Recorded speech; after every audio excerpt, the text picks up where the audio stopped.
Liver எப்படா இருக்க?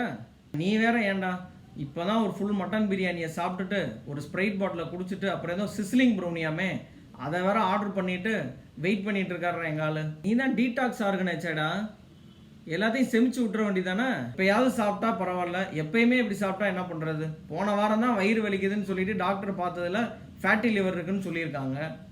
ஆமா, உன்னைய சுற்றி எப்படா இவ்வளோ ஃபேட் டெபாசிட் ஆகுது? சாப்பிட்ற சாப்பாட்டில் இருக்கிற டிரான்ஸ் ஃபேட்டும் சேச்சுரேட்டட் ஃபேட்டி ஆசிடும் வந்து என்னையவே ஸ்டிமுலேட் பண்ணி ஏன்ட்ட இருக்க கொழுப்பையே அதிகமாக ஜென்ரேட் பண்ணி அது மேலேயே டெபாசிட் பண்ணிடுவாங்களா. அது போக வந்து என்னோட மைட்டோகாண்ட்ரியான்னு சொல்லக்கூடிய பவர் ஹவுஸ்ன்னு சொல்லுவாங்க, அதையே வந்து டேமேஜ் பண்ணிடுவாங்க. அது டேமேஜ் ஆயிடுச்சுன்னா ஃப்ரீ ரேடிக்கல்ஸ் நிறைய ப்ரொடியூஸ் ஆயிரும். அது என்ன பண்ணுன்னா என்னையவே புண்ணாக்கிரும், இன்ஃப்ளமேஷன் சொல்லக்கூடிய புண்ணாக்கிரும். அது போக நிறைய ஹை சுகர் ட்ரிங்க் எடுக்கும் போது நிறைய ஃப்ரக்டோஸ் ரிலீஸ் ஆகும். அதெல்லாம் சாப்பிட்டுட்டு நல்லா வெயிட் ஏறினதுக்கப்புறம் தோலுக்கு அடியில் இருக்கிற கொழுப்புலேருந்து இன்சுலின் ரெசிஸ்டன்ஸ் டெவலப் ஆகும். அதனால வந்து அந்த கொழுப்பு எல்லாமே ரீடிஸ்ட்ரிபியூட் ஆகி திரும்ப எனக்கே வந்து அந்த கொழுப்புலாம் வந்து உட்காந்துரும். இப்படி தான் என்னோட கொழுப்போட அளவு வந்து என்னோட லிவரில் அதிகமாகிட்டே போகுதுடா.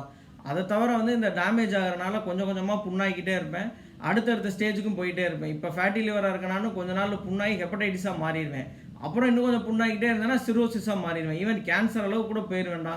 இவ்வளோ ப்ராப்ளமோட நீ தாங்கிட்டு இருக்க. முன்னாடிலாம் வந்து தண்ணி அடித்து தான் நான் வந்து கெட்டு போவேன், இப்போலாம் வந்து சாப்பிட்டேன்னு அழிஞ்சு போயிடுவேன் போல், அப்படி தான் நிலமை போயிட்டு இருக்கு.